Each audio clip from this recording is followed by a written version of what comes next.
Hello, everybody. Top of the noon hour to you, or wherever you are in the world, or whenever you come back for the replay. I'm Roz Booker.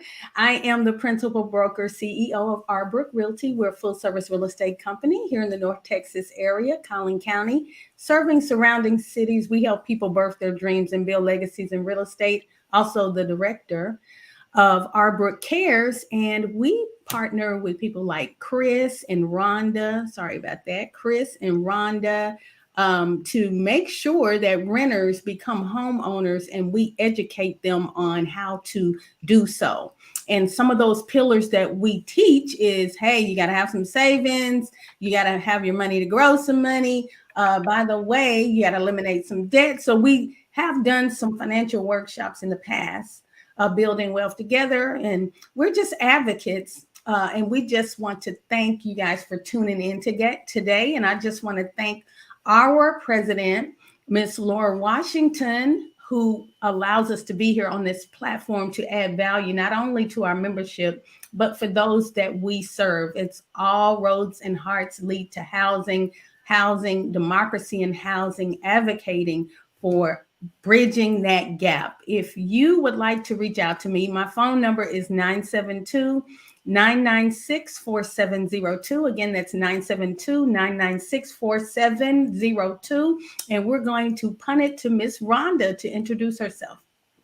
Hello. Hey, good afternoon, top of the noon hour. My name is Rhonda Hutchison, and I'm a residential mortgage lender, and I'm powered by Paramount Residential Mortgage Group.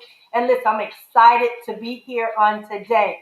And listen, I'm one of those lenders, just like Ross, that give my heart to what we do, and that's being able to help those build generational wealth through home ownership, and also educating our borrowers on how do we do that, how do we get a home, and how we stay in a home. And I know with the rise in interest rates, everybody's saying, the question everybody wants to know, is it a good time to buy a home? Hey, one of the things I say is don't play Russian roulette with the market. If you can afford it, if your income can afford it, you can afford it. Now is the time as any other time.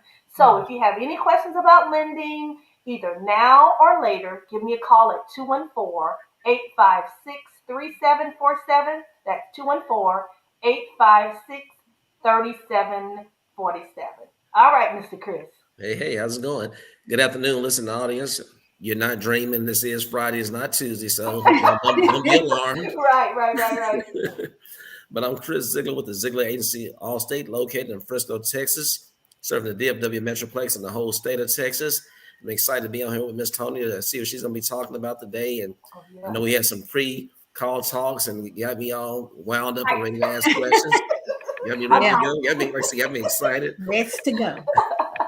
But my motto is education, consultation. But education consultation is my big thing, and I believe in customer service with a personal touch. That's my key motto right there. And like I said, our goal is not to only keep you in a home, to make sure that you protect that home as well and all your different assets, because I'm a multifaceted insurance agent. I do the traditional things that people know about: the home, the auto, the renter's insurance, your boats and your toys and things like that. I do financial products and commercial insurance and business insurance as well.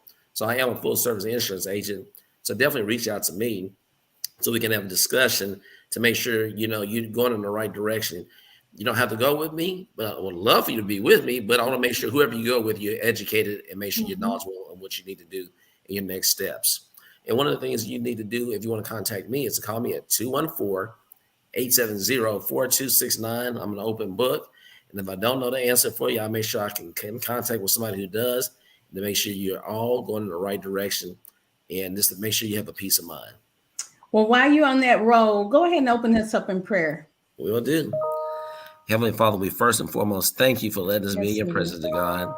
There are many trials and tribulations that we face on a day-to-day basis, dear God, but through your Son, Jesus Christ, we know he's our guardian angel and the one who's going to protect us through his blood in everything we do. We ask you, thank you, dear God, for the platform you've given us for the NAREB and for building wealth and things of that magnitude, and to be able to educate people to understand the direction they need to go to grow themselves from a financial and personal standpoint. We talk about other things that God sometimes not necessarily dealing with wealth building, but just health and wealth, and just things of certain magnitudes that are go beyond the scope of what we talk about from that standpoint. We know it's a lot of things going on in this world that we know we need your hands protection on, but let us be the cross bearers for you here on earth, to be your soldiers, to fight through your son Jesus Christ in a biblical context and manner. These are blessings we ask in your son's name we pray. Amen. Amen. And pass the offering plate to Pastor. That's right. Well, I don't want to further delay. Want to present to some, introduce to others. Miss Toni Moore, Esquire. She is a business attorney. I tell you, this chick is on fire. You really that girl's on fire. That girl is on fire. That girl is on fire. Come on, y'all. That girl is on fire. Oh, okay. There you go. But Toni is going to talk about a subject that some of us, and a lot of us, especially our Black and Brown community, have been afraid to talk about. The subject of wealth, not only gaining wealth, how to keep it, how to grow it, how to protect it, cover your assets, right? Come on now. But it is really intimidating when all you've been taught is to work hard. Hard work pays off. Go make that money. Grab that bag. Get that bag. Cha-ching, cash in. Stack your bread. Don't put it in the bank, but do put it in the bank. We don't know what to do sometimes with our money. And for a woman who has a story where she has been at the edge of her dark place, and God has raised her up, and she's got some coins, but she knows legally how to help us get to a place where we protect it, because we were just talking about before we came on wealth building for the next generation, 2 to 3 to 4 generations down the road, but they don't have any knowledge of what to do with it. What have we done? Having worked all those years to build a legacy and wealth, and it's like, what do you call it? When the money just falls out, holes in the pocket. What do we have to show for it? So without further ado, I want to introduce Miss Toni. Miss Toni is going to have the floor to share her story, her testimony, and then get us legally in line with what we should be doing, what we should be looking for, those tools that we need in our toolbox to be successful. Absolutely.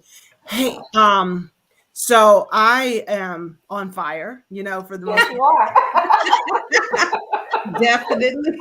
Definitely on fire with regards to it, because this is what I know for sure is that, and gets to the point where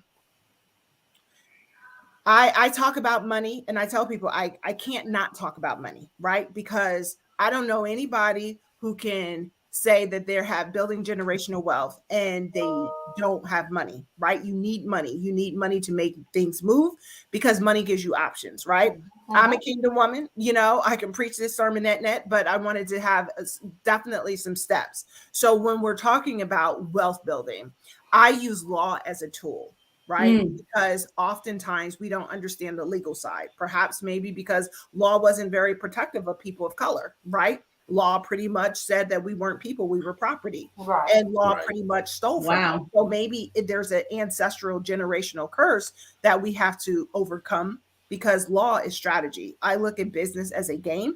I actually look at it as a chess game. Every time I talk about business and strategy and ownership and asset protection and wealth building, I look at it like you're getting from wherever you are, whether it's poverty or first generation wealth builder or someone who has taken ownership of an inheritance. How do you get from where you are to the next phase? Because each side is another phase. So when I talk about generational wealth building, how do we do it? I think about the 3 keys, the 3 pillars, which is you need a business. Otherwise, you're going to be just over broke, and you're going to be part of the 40-40-40 club. And most people with the 40-40-40 club, if you do it right and you actually invest in an employee benefit plan and you utilize the benefits that your employer is offering you, you may end up with $500,000 after 40 years, that you can use and save. Now, most people without any financial literacy they're going to take that $500,000 and it's going to be depleted before they turn 85 years old. Shucks, it'll be depleted before they turn 72 years old, right? Because how do I know that? Because for years I've been an attorney since 1999, and I've always been interested in the wealth side. How do we get to the other side? Because I didn't come from a wealthy family. I actually came from poverty. I tell people I came from Brokeville. You know, my mom was taught that a man was her financial plan. Well, she ended up with 4 men and 8 daughters. Okay. Wow. 4 men, 8 daughters, and we ended up living in domestic violence. We lived in shelters. We lived in other people's basements. We lived in Section 8. Someone said Section 8 was great. Well, I guess it wasn't on the streets, but you know, having that mindset where Section 8 is great, but you have more month than money, that's not necessarily a great thing. And when she was in a very violent situation, she couldn't leave her partner. She couldn't leave her husband because, you know, she had burnt down so many bridges. Because let's keep it real. People are not going to be so patient with women when they keep going back to their abusers. That's correct. Or come up and they have yet another child. You know what I mean? Another mouth to feed that they can't even afford. The first one, the second one, let alone the 8th one. Right. So for me, growing up in poverty, someone said, I got to get the quote, but pretty much what you worry about is what works on you. You know what I mean? So you end up, so I worried about money. As early as 10 years old, I was like, okay, how do we budget the food stamps so we don't have to go to the bid? Come on. You know what I mean? And then when I learned that my mom, you know, unfortunately she had mental issues, but she also had family members who pimped her. Like they would buy her food stamps for pennies on the dollar, even though they still bought the same food, you know? So no one really helped my mom. They just helped her survive. And that's why even as a kingdom woman, I rebuke the name of survival because we're supposed to be more than overcomers. So instead of being survivors, can we be successful and just bringing pieces of heaven here on earth? You know, so I got a chance to get out of the cycle of poverty. By the cycle of poverty, meaning that, you know, being a church girl and ended up with a drug dealer, because as we were growing up, women were damsels in distress until someone rescued us. So in my neighborhood, the man who rescued was usually the drug dealer.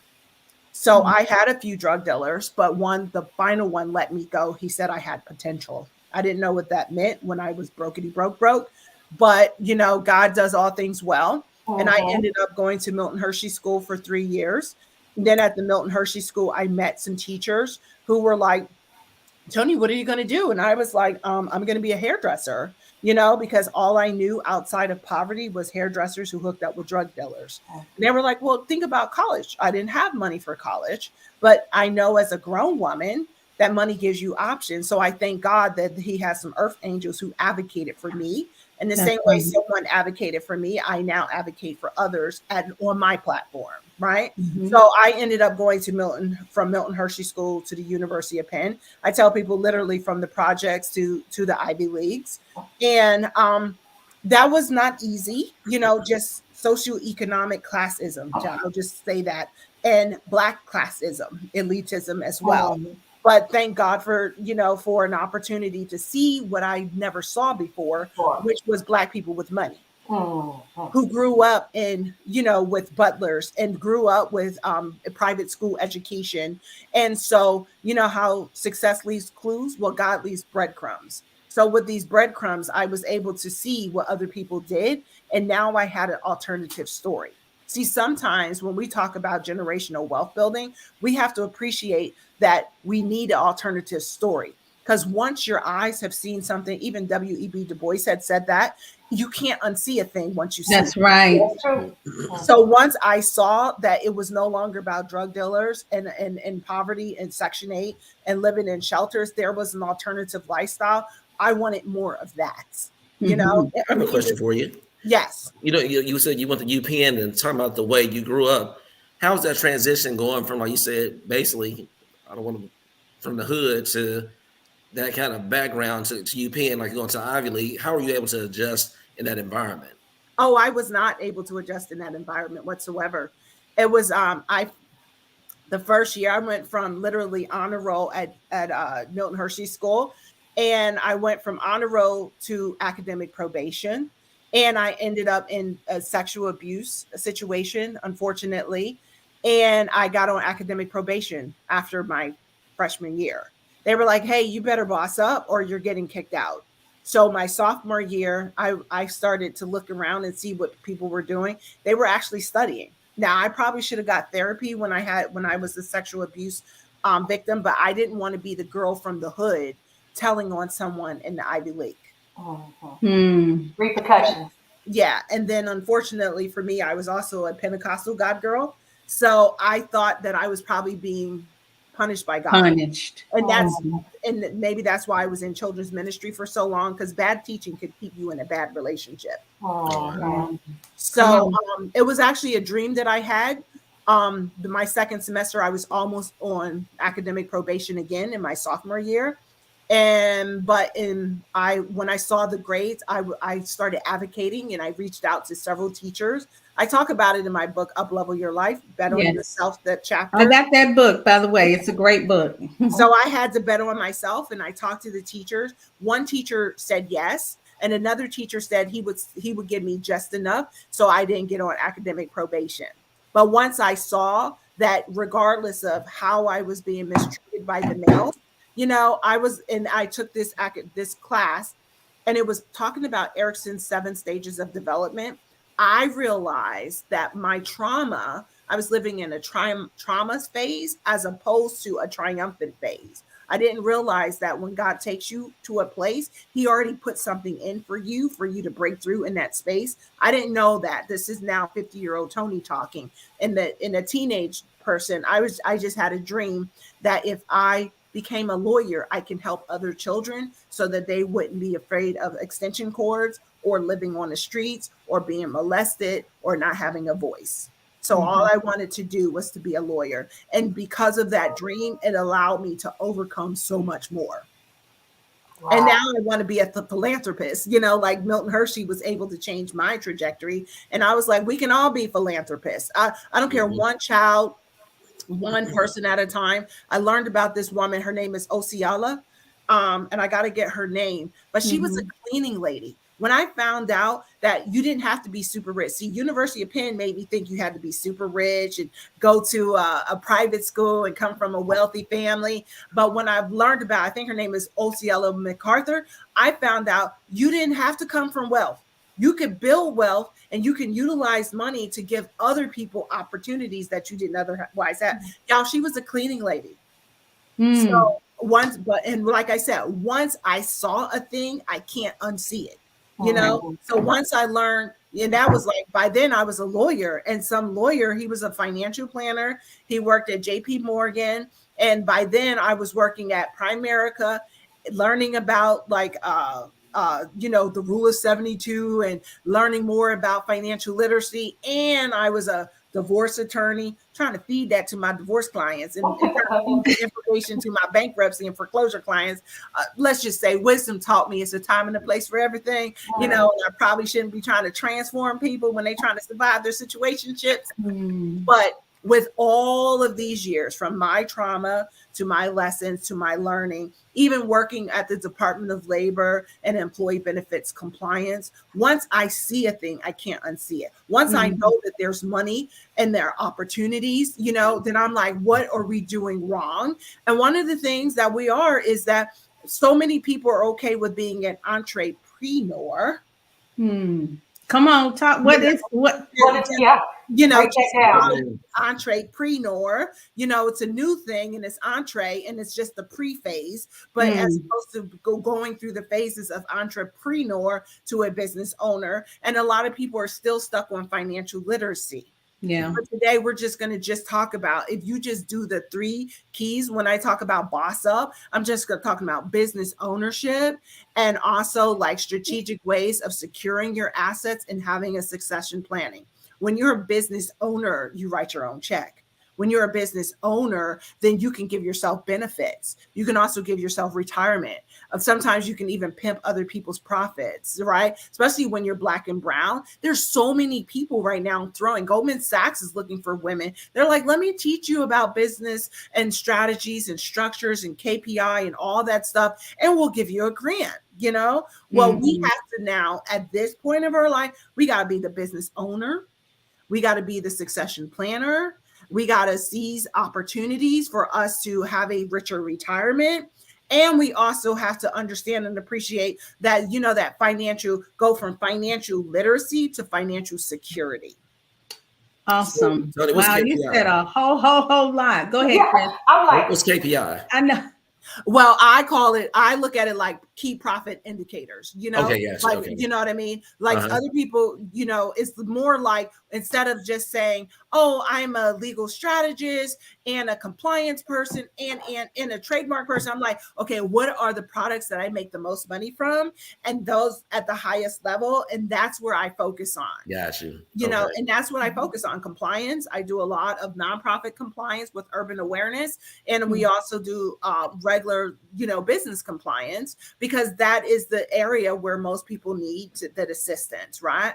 So even with regards to, you know, like you're like, we also have financial products, you know, of course we protect your property, but we have financial, opportunities for you to invest. I like to call it pimping other people's property. Like, you know, you down with OPP. I'm like, you gotta be down with other people's profits, you know? I love that. You know? So we talk about business ownership, right? And that's one of the key pillars of wealth building, because when you are a business owner, you can say, okay, what is the highest level of service that I can offer, and who needs that service? We at this point, we are all wealth building solution strategists, right? Even at each of our levels, and we are key advisory people for individuals who want to build wealth. Because obviously they need to probably refinance their mortgages. They need some insurance opportunities. People are always talking about index universal life insurance, but they're always talking about how they can, I like to call it, pimp the savings part of it, you know? And I'm like, but there's so many different ways that you can utilize insurance. You just need the right person and your wealth advisory board, right? So even as business owners, they have to appreciate that we are their wealth advisory board. They can't do it alone, because so many people have been indoctrinated to go to school, get good grades, get a good job. We have been taught that, okay, we're not slaves, we're workers. We have to utilize the fact that in order for us to break through so that we can sit at the table, we have to be the owners, right? And owners are, I'm owning my business. I'm going to have this wealth plan. I'm having this financial plan. You know, all of that works together for our good if we utilize it and not be the entrepreneurs, you know, praying for somebody to seed into and invest in us. And we have to be the strategists. Even as the business owners, I ask people, okay, so do you have a retirement plan? You know, at one point, my husband was like, Toni, we got to pay taxes. We got to stay making money. I said, the devil is a liar. No, when your business is valuable and it's viable, of course you're going to pay taxes. But that also gives me an opportunity to now sow more into my richer retirement plan, because that is a tax loophole. Hiring my children, that's wealth building 101, is not only having enough money so I can pass it down, because sometimes we just think giving the money to them to pass it down. No, I think it's statistically speaking, by the time it hits the second generation, 70% of that money is lost. Why? Because nobody had a wealth advisory board in their own family. Like, you make it your business to make the money and make the money work for you. That's business ownership 101. Toni, who is that board? What is a wealth advisory board to you? It's whoever you want it to be. Because with that, I mean, right now I have like 2 kids and a husband. So that's part of right now is me and my husband always talking. That's our wealth advisory board. But I said, now that the oldest one is 18, he's got to be a part of that conversation, because I don't know the day or the hour, but most people, they ignore their kids. They just think, oh, well, nobody gave me money, I'm going to give you money. But if you have minor children, you know, and you don't have like a husband or a spouse, then you need to bring someone into that wealth advisory board, because minor children cannot inherit. God forbid if something happens while your children are little, you know, you need someone who's going to be the guardian of the money. Otherwise, it's going to go to a UTMA, a UTMA. Well, I want to ask the question, and maybe, you know, because I always like to unravel and get down and peel back the onion. You said the first pillar of bossing up is to own a business. Yep. Now, in your definition, does that mean making money in your sleep, that business has to do that? Or are you really talking about the first step being replacing your salary, but just coming out from under the tutelage or the cover of a corporation? What is your definition, Toni? I don't actually have a definitive definition for people, because the beautiful thing about wealth building is that it has to be the wealth the way you see it. For me, wealth is $1.5 million. What I'm learning, sometimes wealth for somebody is $300,000. Gotcha. You know, sometimes it's $750,000. But for me, ultimately, Chris will love me because I'm like, I need $1.5 million so I can put it into a trust that is funded by by an annuity. And I can eat off of it. My children can eat off of it. Right. But that's for me. But and it doesn't necessarily mean that you have to work by yourself or leave corporate America. Some people are like, Toni, I love my job. Good. And because there's training opportunities, diversity opportunities, DEI officers. I was in Michigan recently and I met people who are actually doing good things in the government sector and in the corporate sector. So if we all left out, who's going to open up the door? True. You know, so that, but so for years I had a 6-figure side hustle, you know, so however you make that money, it's just, you can't just do it with the JOB, because the JOB will keep you just over broke. I don't know too many people who was like, you know, I have a JOB and for 40 years, 40 years, you may end up with 500,000. You know, if you didn't take out, like a employee, if you didn't take out a loan from your 401k and that you never paid back and you ended up with a 1099 because of a distribution. But most people it just keeps you just over broke, enough for you to go to 2 or 3 trips a year, enough to buy a house, enough to buy a fatted calf, maybe a couple red bottoms from Poshmark. I don't know. And they hurt your feet. Yeah. But not enough for you to be like, children, I now have money, unless you utilize other people's profits and you utilize an insurance policy, because that's one of the easiest ways to fund. I keep hearing you say that. So, and you and Chris definitely have access to that knowledge. The insurance factor is key. What are your recommendations, Toni, for the type of policy someone can get that will, multiply their money? Well, I mean, being as though I'm no longer a financial advisor. Okay. Okay, that's the disclaimer.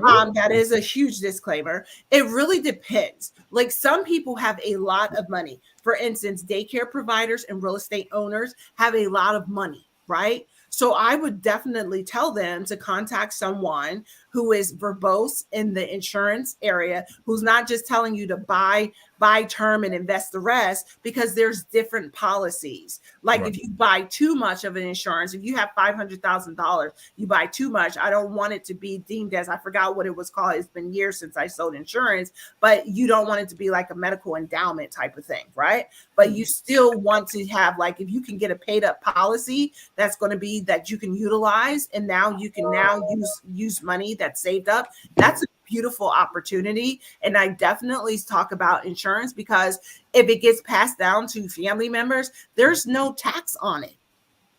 Right. There's no inheritance tax on it. You identify, either you can have a trust, that is going to now take ownership of it, and now you can divvy it out to family members. But that's why I talk about utilizing, because if you're talking about, like, if you want to say, like, get paid while you're sleeping, yeah, of course, you probably have a course. Maybe you have a membership opportunity. Maybe you have something with regards to a book that, you get paid while you sleep. And all of those monies are now assigned over to either your business bank account, or you utilize some legal leveraging of the rules and the regulations, and you set up a family revocable trust, and you assign all those profits over there. Don't do this by yourself. You know what I mean? Because what I just said was an earful. Yeah, it's an earful, but I'm catching it. Yes. But the question is, why a trust, and what is it? Well, I mean, a trust, I say I just keep it as simple as possible. I tell people to just think of it as a vehicle that you can utilize, that is, if you want your family members to eat from it, right? So a trust is a vehicle, it's a legal contract. Legal contract is nothing more than a legal contract. And the legal contract says this is the assets that I have. This is, I'm the trustee or I'm not the trustee. You have someone that you entrust the money to. You list out individuals or organizations who now can benefit from this trust, who can eat from it, take away from it, benefit from it. And then you can even identify what their distributions can be, whether it's a yearly distribution, whether it's every monthly distribution. You as an individual, you are the grant maker. So you create a trust, an agreement. It's an agreement. And you say, this is what I want, right? So you have a certificate of trust identifying that I have a business, I have a trust, I am a trustee. This is my list of beneficiaries, and then it's signed, sealed, and delivered. All of the other stuff is private. So, but that's next level. I tell people all the time to master the basics. Before you have a trust, you definitely should master the basics. Master the basics before you up level, right? And what does that mean? Yeah, that pretty much means just have an insurance policy, have a will, have a healthcare directive, have a durable power of attorney. I say durable because you never know when the day or the hour where you're never going to be able to realize what you used to say. Your mens rea, your mindset could be off, so that durable is for the duration of your life, and it only works as long as you're living. Once you pass away, now you need a will, which I, once again, look at it like a legal contract that says, hey, when I pass away, these are my beneficiaries. These are the people that I have special bequests to. These are the people who can get my remainder. You can have a testamentary trust that says that, oh, but by the way, if I have minor children, then I want this money set aside for them, and I want this person to be a trustee. That's mastering the basics. Which one overrides? What's in the will or the trust? Which one overrides is pretty much depending on what type of trust and will you have, but generally speaking, what we look at, if you do it all, if you do what everyone say, master at that level, that will is only going to be for residuary, meaning that you put entrusted everything into the trust, but you still had a will just in case there's some leftover in remnants. Right. But some marketers, that's why when we're in the financial world and we know this stuff and we can nod and say, oh, she talking right, she ain't lying to these people, that we need to be the educators to make sure that our people don't conform to the things of this world. Because when you conform, you just end up chasing after the next best thing. So some people are spending thousands of dollars in a trust, but they don't even know what their property is. They don't even know, they have not even mastered the basic level of it, be appreciating that they've already been entrusted by the Most High God to heal the land and to set up property and to change their financial story and to make sure that their business is not broke and their business have a certification that they can at least get some set asides to eat off of. Because a lot of us start businesses, but we're not building a business that is viable. We're not building a solid business that can link up with maybe a governmental mentorship, or being like a business where we can have like a, be our own grant makers. We just have just enough. And that's only because, most of us don't work on ourselves. I tell people all the time, every church needs a personal development ministry, because I believe in Jesus and I believe in therapy, and they also should have a personal financial ministry as well, because a lot of us run from the money issues. And I recently found out taking it's called embodying financial. I think it's called embodying financial solutions. But I realized that I had an energy that was around me, and that was with regards to feeling worthless, because my mama was a teenage mom and she did have her own issues. And a lot of her ways was pretty girls should get beat down because that's how she was taught. So of course I did not have a good, idea of who I was, and I did have my own issues with regards to thinking that I was worthy.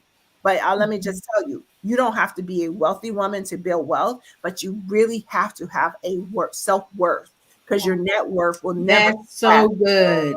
Your net worth will never surpass your self-worth, So that's why I'm always like, we need those, period. Otherwise, we could talk until we're blue in the face. But if subconsciously, if we don't think that we're worthy, we will make the money and then it will go out the back door. Yeah. Right. Yeah. And the fronts and the sides. And the sides, right? Right. Or right. people like the locust and the cankerworm, they'll come and eat it up from you. Oh, yes, of course. I heard that's why when people make money with regard, not even make money, but if they win the lottery, within 2.5 years, statistically, they usually lose that money because they don't have a strategy. So we talked about business ownership, but we also have to have a financial strategy. It's one thing to decree and declare, and it's another thing to do the thing. That's right. And we've said here, actually, when we started this group, that after we've prayed, because we're believers here, this organization, was built on such. After we get up, after we purge, roll to the floor, kick, scream, holler, cried, okay, Lord, help me, help me, help me. And you ready to do right. You're like, okay, what's next? And that's that ministry that you said that is missing. Where's our team? Where are our advisors? Who knows what we need? Like you mentioned about 4 or 5 things. It's like, my God, I'm looking at my checklist. It's like, we got work to do. I got work to do. Yeah. We have work to do. Oh my goodness. So I'm going to let Rhonda and Chris, I'm sure, because Chris, he wants to bombard and take over all the time. What I'm being good today. I know. Look, I really want to just sit back, kick my feet up and learn. So y'all go ahead. I just have one question. I'm sorry, Chris.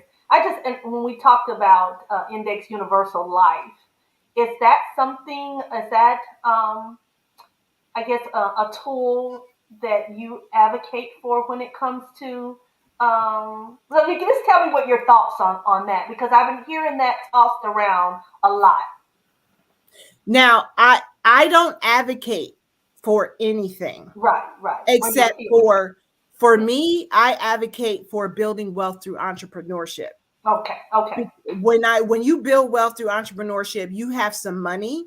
Money needs direction. It needs succession planning. It needs strategy. You know how they say, that's what I advocate for, is to appreciate that your business is an asset that should be in your wealth building portfolio. Okay. Now with the Index Universal Life Insurance, and that's in Chris' family, because that's one thing about having wealth building advisors. I punt it to Chris, but I do believe I do know when I'm looking at employee benefit plans, there are a lot of insurance products in there. There's a lot of annuities in there. And even on the entrepreneurial side, there is Index Universal Life Insurance that will allow you to use a savings part of it, and also allows you to have a cash value. Right. So some people allow themselves to utilize that, kind of like what people with an employee 401k, they build up the money and then they can take some money out by borrowing from it and paying it back, So if that's something that you do, right? Now, with regards to whole life insurance, it's not going to give you that opportunity. You get cash value, but we punt it to Chris with regards to that Index Universal Life Insurance, because I love when people understand the part of, I call it, once again, utilizing other people's profits, or being down with OPP, and how that best for you, because that's custom. Right. Like a marketer would be like, everybody need it. But I'm like, no, because you're not strategic about how you do it. I don't want you to end up with some 1099s. I want you to allow the life insurance policy to do what the life insurance policy do. And I want you to utilize most of your brilliance bankrolling that in business, so that now you are making money, creating assets, utilizing remember, we mastered each level. So the level is business ownership and at least getting past the 100K mark. Most of us don't do that. On average, I think we make $50,000. The blood is the devil is a lie when it comes to that. I'm just like, no. We got to at least start with 10,000 a month. You know what I mean? So now we can help our children, our children's children, and we can now utilize an opportunity to have our limited liability company being taxed as an S corp or a C corp, depending on what works for you. I had a client, she was not taxed, so she was getting hit with self employment taxes until I mentioned it, that she went to her accountant, another person in her wealth advisory board, because I'm like, I'm a tax attorney by training. I like utilizing it to know what I need to know and then punting it off, because I don't get money gasms from equalizing debits and credits. You see, Toni said two important words earlier, the I word and the D word. It depends. It depends. That's the key word, because, and of course, I'm gonna give my disclaimer too. This is not advice. It's just kind of overview for kind of educational purposes. So, what about telling you, you still need to get with your own advisor or whoever you're dealing with to kind of get more in depth what's going to be concerning your particular situation. But like I said, those two words are very important. The I and the D word. It depends, because I have those conversations with people, because like Toni said, a lot of people will hear different things from different people. I heard this, I heard that. You know, I hear people say, I heard term policies are good. You should get a whole life, a universal life. And they said, what do you think? Now I do the ID word, two words. It depends. I said, what are you trying to do? And I got to go through and listen to what they have to say. It's like a lot of times people think, you know, they look at term insurance. Hold that thought right there. Let's bookmark that. The I and the D are very important, because you can't push something on somebody that they don't need, they don't understand, they don't even have the capacity for it, and they just got a whole lot of insurance that does nothing for them. But, and again, I'm the one that's peeling back the onion. What if people don't even know? I heard Toni just mention something. Come on, let's at least get to the 10K a month. That way you can help your children's children. But what about the mindset of people who are like, God, oh, I am so glad I'm not making $17 an hour now. I'm making 21. And they think that is the ceiling shattered, and they stay there with a cost of living raise the next 5 years. So what is your recommendation for people who are making baby steps, progress, but it's not going to get them to the wealth strategies where they can not work the rest of their life?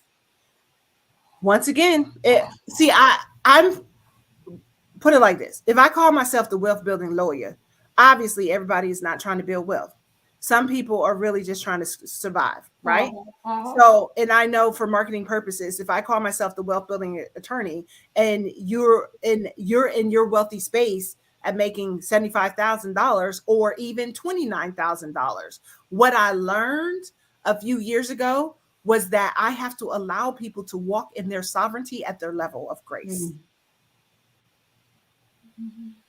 So people are already like, when people start talking about a $50,000 mastermind or $100,000 mastermind, that's not at my level of grace. So I've already tuned them out. Similarly, if someone's like, I'm doing a banging job, forget what Toni said, because there are some people who's like, guess what? I'm going to be in debt. I don't care how much I talk to them, even though I remind them that you're going to be in debt because every time you clean it up, you're going to swipe the card again. It has to get to a point in your place where you say enough is enough. Once upon a time, I was a woman with a lot of lovers until I wasn't. Gotcha. Once upon a time, I was a woman who thought that 100K was great until I wasn't. Once upon a time, I actually rebuked somebody who said that $10,000 is the level that we should be at, because I had never heard that before. I even talked to my friends and said that that's what I wanted. They laughed at me because they're used to me being the foster kid who was looking over their shoulders to see what for until I wasn't. So when you allow people to walk into their sovereignty, you have to give them grace. I had to allow my mom to be okay with, I had to be okay with my mom being, when she passed away at 60, she was living in something like a Section 8 for older people. She was okay with that. Yeah. And I had to be okay with that, because the poor we're going to always have among us, and the middle class and the lower middle class. But what I learned is that Toni Shawan is not always right. That's my nickname. But Toni, how did you get there in terms of your mindset? What opened your awareness that 2,000K, which was maybe a ceiling, could then be 5, then could be 10? When did it not be okay to you? What happened? What was the transition? What insight did you have? Or was it just an epiphany? Or you just found your value and you just kept climbing? Or no. When people say that, I'm like, you saw something. No, I'm a girl who's a kingdom chick. When I start seeing the heathens making that kind of money, the kingdom in me was like, well, Lord, if they doing it, I want to do it too. You know what I mean? So I had to realize that, and I was okay with that. Some people it doesn't resonate with them. But if it resonates with you, that's because there is something inside of you that wants more. We all want more, but some people is okay with being like, this is my more. I got a new car. I got a new wardrobe. I live in the projects. That's their more. For me, once I see a thing, I can't unsee it. So, and then at one point I thought, because I was an adjunct professor, that was my side hustle. We already know adjunct professors get pimped for real. For some people who don't know what an adjunct professor is, that's a part-time professor at a college or university. I was teaching students, whether it was 3 of them or 20 of them, I was teaching them the class for about 12 weeks. I got paid $3,000 until I happened upon coaching. And one of my coaches bragged about the fact that she dropped out of high school in the 11th grade. By the time I heard her, I was already a lawyer. I had gone back. I got a master's in taxation. I had already had an insurance license. I had the Series 6 and a 63. I had shut down my company, even though I had to get a Series 26 so I can sell it in my own office. That's in the financial product side. So I'm hearing someone. I knew she was a millionaire because I worked her back office. I did her compliance stuff. So I saw her numbers. And when I heard that she had dropped out of the 11th grade because she just got sick of school, and I love school. I went to University of Penn. I went to law school. I went back to law school and got a master's in taxation. I had already did all of the things on the financial side. By then I was already a investigator, a senior investigator in employee benefits, making good money. And I heard someone bragging and I said, wait. I've been papering myself so that I can be valuable, so I can get $1.50 more, $5,000 more, $10,000 more. As someone figured out how to bankroll her brilliance, she did not get stuck. I literally went back to the office where there's a lot of lawyers and accountants, because we go to school, get good jobs, and then they wait for their retirement, because that's pretty much what they told me they was doing. And I said, but I heard her. It was 2017. She was doing a planning session. It was $20.17. And then she offered for people to work with her if they wanted to for an extra $2,500. They would work for her for 90 days. She don't do that no more. Then she used to do. She don't do that no more, right? But in 2017, that's what she did. She made $36,000 in 2 hours. And when I was telling her what shifted for me, she said, actually, I made about $55,900 because of all of this stuff with regards to some people still wanted to be a part of it. And then she ended up creating a book and then creating a course from the teachings and guidance that she did from that 2-hour session. When I heard her say that, it was something inside of me that was like, see, most of us get stuck in wherever we are comfortable. That comfort zone is not always the glory zone, but let's just keep it real. If I stay comfortable with 6 figures in the government, sitting on half an acres of land, I'm still good, but my soul wasn't satisfied. Some people are satisfied, and you got to be allowing people to walk in their sovereignty. If that's where they are, that's where they are. But there are some people who is like, wait a minute. She said that she was only making $500 a month, and now she had a 6-figure side hustle. How did you do that? That's the shift. I was trying to go back to the projects and helping people get from the projects to six-figure successful until I realized that I did not have to be the person that somebody wasn't for me. I just had to be the guy when somebody wanted to step up. That's right. We try and get them out of hell as opposed to help them step up. Mm-hmm. It sounds like what Toni said too. You got to be careful too. Like you said, these people charge these, like you said, like she said earlier too. People can go broke, like going to these masterminds. They'll put you in debt. It's amazing. I mean, literally, a lot of the information that we're talking about on this call today, this platform that we have, people charge $300, $500, $2,000, $1,200 or more for stuff that we're talking about right now. And then what's kind of ironic sometimes too, they give you a little teaser. You know, you go to the little thing, they give you a little teaser to where then they like you go to the $1,200 class, but then they try to charge you X amount of dollars to learn even more. And a lot of stuff people sleep on NAREB, the National Association for Real Estate Brokers, and some of these, and even with us, a lot of information we have as individuals in our own respective professions, people charge a lot of money for that, you know, and, you know, you got to see who's out there. And sometimes, that's why I tell people, you know, some of these books that people buy and stuff like that, the same how they get rich. That's how they got rich. You buy their book, and then they really hadn't done anything else since then, you know, and that's how they're making their money. You buy their book and them telling you certain things, you know, and then sometimes they don't even have the practical experience of telling people how to continue to do those particular things. And that's how they make their money. It's the people you said that old school term, they hit their lick and then they just kind of keep on perpetuating that and don't even maybe sell any more houses, don't do any more mortgages, don't do any more insurance, anything like that. And that's their hook and that's their lifeline is to be on the speed. I hate on the player, hate the game. But a lot of times that's what they do.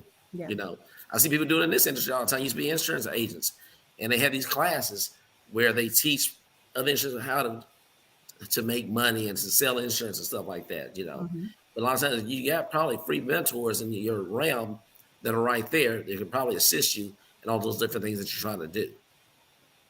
Oh, he just said something. We don't do free, okay?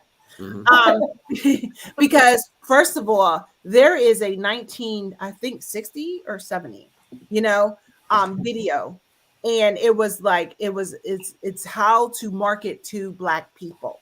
I don't know. I was talking about how to sell. It's called How to Sell to a Negro. Okay, how to sell to a Negro, and you sell it to a Negro. We have already been trained and indoctrinated to understand and appreciate that we pay.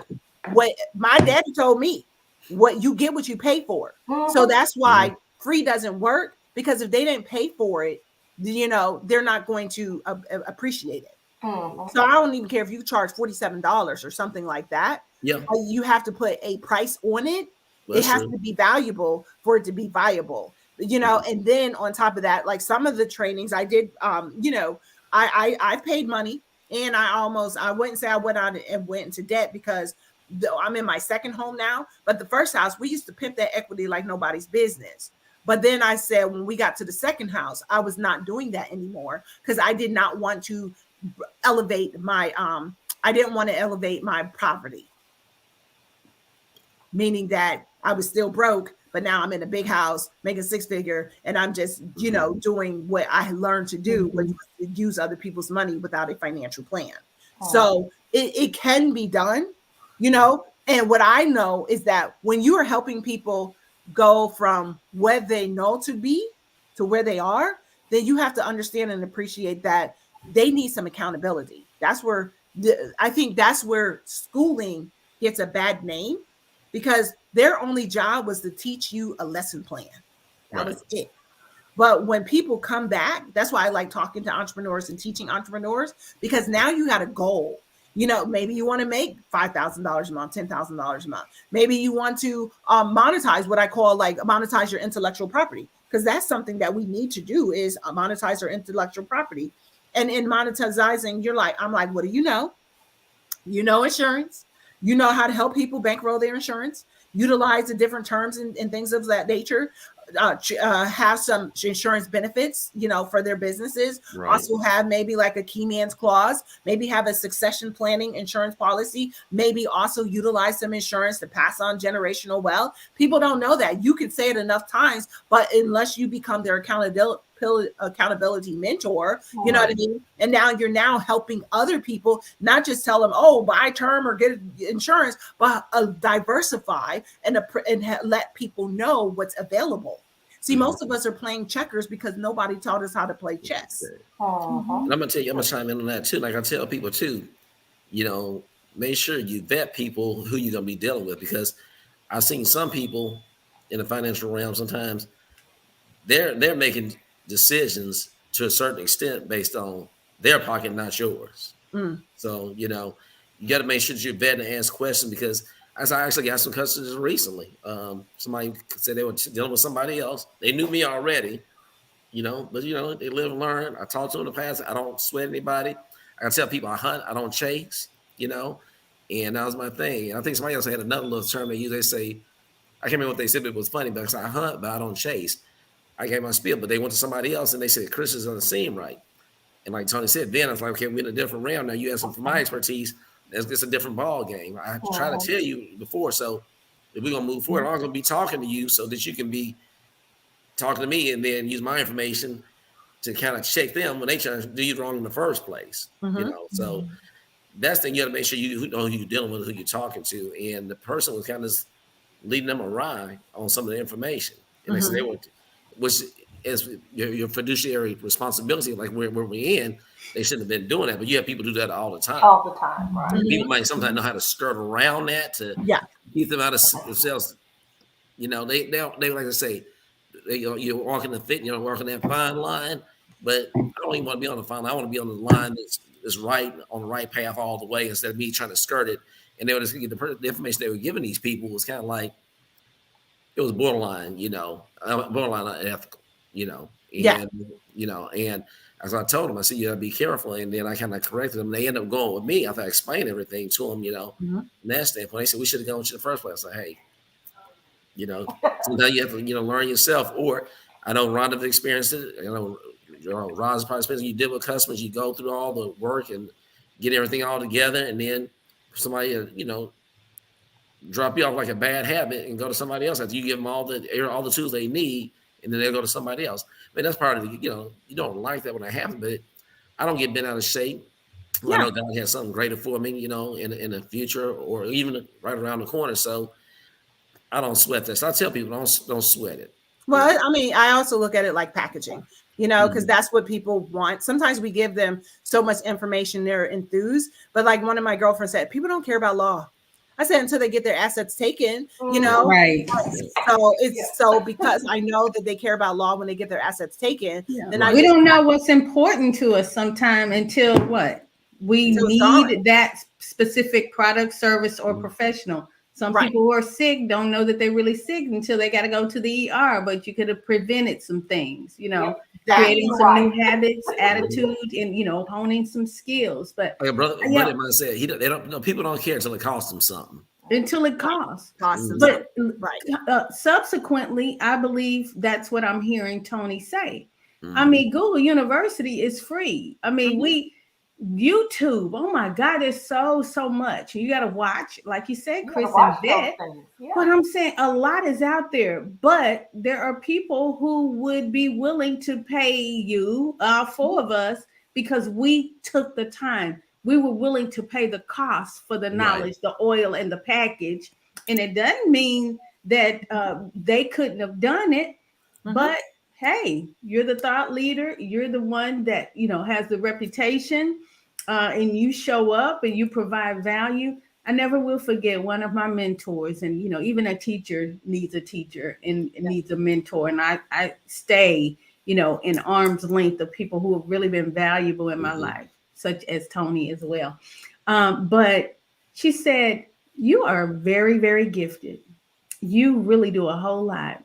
I see that you have a servant's heart, because some people can see the C on your chest, the Christ-like person, Christian, and think it's always free and always it's going to be this, and always you're going to help me because you love the Lord, and always because you can pray, always you're going to do it for free.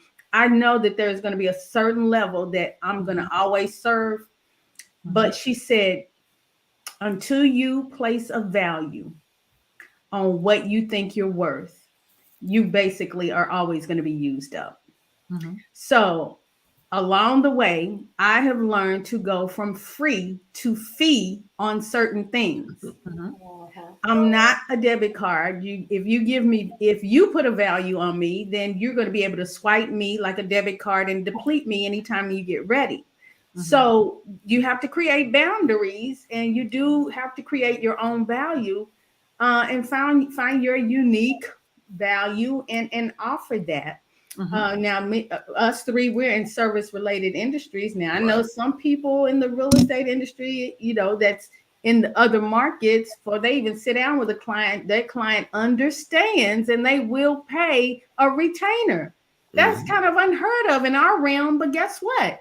If there's somebody that's not willing to pay a retainer because, quote unquote, the tradition or not the written rule is that realtors should work for free because the seller pays a commission. What is the difference? You have to ask yourself, what is the difference between that luxury multi-million dollar agent who will not serve their client unless they pay a retainer fee? That client is willing to pay that fee. There's something you said, Toni. Woo! And I caught it, girl. I caught it. You said, I think either you were talking about your service to someone else, and you said, well, if I charge this much for it, and I'm paraphrasing, but I got the gist of it, and they don't want to pay it, they are not my customer. They're not your customer. Yeah. They're just not my customer. So I think as we are bossing up, and this has been so good, and we're over time. Yeah, we're over time.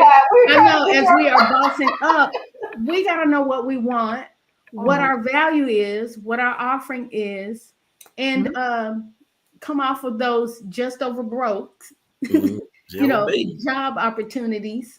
Look, at this point, I'm on a six-figure side. I'm on a six-figure side hustle. Come on now, and then we'll take it from there. But this has definitely been awesome, Toni. If you want to sum it up, have any last comments? Any, go through the three keys again for those who are just joining or will come back and play. But we definitely enjoyed you here today. Yes. Thank you so much. So to sum up, just pretty much being that I like to call it boss up, bossing yourself up, your story, your life, your money story is for me in my household, and what I teach to my clients in my tribe is that when we want to change our financial story, we have to be a business owner, a real business owner, creating the business utilizing other people's profits, utilizing other people's insurance. Otherwise, we're self-insured, allowing ourselves to be the highest paid individual in our business by giving ourselves employee benefits as well, treating pretty much ourselves as an executive, but also taking ownership of our brilliance. On social media, you can follow me at Toni Moore ESQ. Toni Moore ESQ, that's pretty much everywhere. When we talk about ownership of your, if you are going to create a course, that's copyright. Ownership of your brand, that's a trademark. If you create a product or software, mechanicals, then that's ownership of your patent, because that's all intellectual property. And I'm a big proponent of going from the sweat equity queen in men of strategy, because we've been known to do the work and the hard labor, and people say we're addicted to our own labor, but that's only because nobody told us about the value of ownership and owner's equity that we can now then leverage, so that we can have that passive income.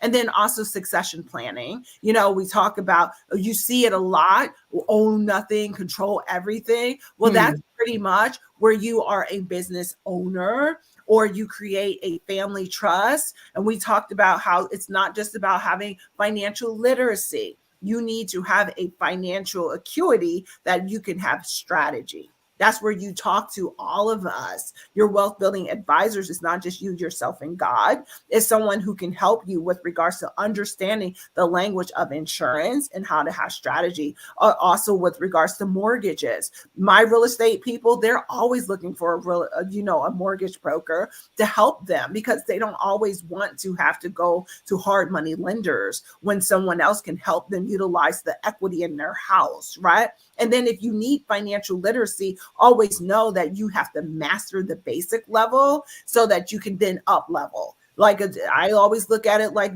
business is a game. My kids are gamesters, you know, they start with one level, but that one level is not the only level, right? So even with regards to business and wealth building, you know, I'm a big proponent for someone who came from poverty. I'm like, hey, for me and my household, my outlet was to understand that I had to master my energy, my vibration, my expectations. But if there was something inside of me, it was like, I didn't want to be broke. I didn't want to be the damsel in distress. I started surrounding myself with millionaires and millionairesses. That's how you go from one spot to another spot so that you don't get stuck. I tell people, don't get stuck. You boss up. You build your own. You secure your own. You have your succession planning, unleashing the passion and the power inside of you. Somewhere in the Bible, it says that, I think it's in Deuteronomy 8:18, he's given us the power to attain wealth. The power is there. But the power with regards to being able to create a gourmet dish is there, but you got to learn how to create it. Just the same way you got to learn how to tap into your brilliance to bankroll it, and to also to utilize that money so that it can be a seed, you know, for you to create generational wealth that changes the trajectory of your destiny. I'm Toni Moore, the lawyer. Toni Moore. All right, now I was typing as many key nuggets as possible, putting it out there. We're going to do our round robin again. Toni, thank you so very much. This has been so invaluable. I'm Roz Booker, Principal Broker, CEO of Arbrook Realty, and Director of Arbrook Cares. We do help people birth their dream and build legacy in real estate. We help renters become homeowners. We're there to help people bridge the gap so that they can tap into that homeownership equity and become equity rich. If you would need to speak with me, call me at 972-996-4702. That's 972-996-4702. Rhonda? Okay. My name is Rhonda Hutchison, and I'm a residential mortgage lender. Thank you, Toni, for all your nuggets of knowledge on the day. It's priceless. Let's just say that. But I just want you to know that, yes, I'm a lender. I do all the traditional lending. But don't forget, I'm an expert in reverse mortgages. That's for the elderly that's looking to take some equity out of their home for no monthly payment. And also, if you're looking to purchase a home, you can use the reverse mortgage, which is the HECM purchase. Also, don't forget, I have a DSCR, which is an investment solution product where you don't have to use your own money. The only thing you need to do is the rent times your PITIA. And so that's what, give me a call if you're looking for those specialized products. Again, my name is Rhonda Hutchison. My number is 214-856-3747. I know that was a mouthful, but I'm trying to get it out. And once again, guys, I'm Chris Zeigler, owner of the Zeigler Agency Allstate, located in Frisco, Texas. Once again, serving the DFW Metroplex in the whole state of Texas. And was excited to hear, Toni, I'm going to get your number so we can stay in contact, because you just kicked out a lot of nuggets and things I need to, get caught up on as well, and kind of bounce some things off each other. But I am an insurance professional, and I believe in education and consultation. So definitely reach out to me for any of your insurance needs. And I can be reached at 214-870-4269. And it's been a treat to have Toni on here with us today. Awesome. Toni, would you repeat your contact information? I'm going to type it in. Yes, on social media, you can contact me at Toni Moore, ToniMoore, ESQ.com. So my handle is at Toni Moore ESQ. And also I made it easy with regard to Cash App, everything, if the Lord press upon you, everything is Toni Moore ESQ, but I'm a big proponent of building wealth through entrepreneurship. It's take what you know and turn it into cash flow. Awesome. Thank you so much. Awesome. Woman of God, professional guru. We thank you for being such a valuable to each and every one of us in our community and helping us level up. We're here every second and fourth Tuesday, typically 12 noon, high noon. We say for an hour of power. We are coming into the holidays, and this is our last session for this year. So till January. Until January. We hope and pray that you guys have been empowered by all that we bring to this live and to the community. And again, once again, thank Laura Washington, our president, for allowing us to be here to add value to each and everyone's life. Until next time, y'all don't eat too much over the holidays. You know what? Y'all check on somebody. This is definitely a time where people are low. Maybe they are encountering being the first to not have their loved ones that could have passed on. So pick up the phone, call somebody. All right. Until next time, y'all be good. Bye-bye. Okay, be blessed. Stay blessed.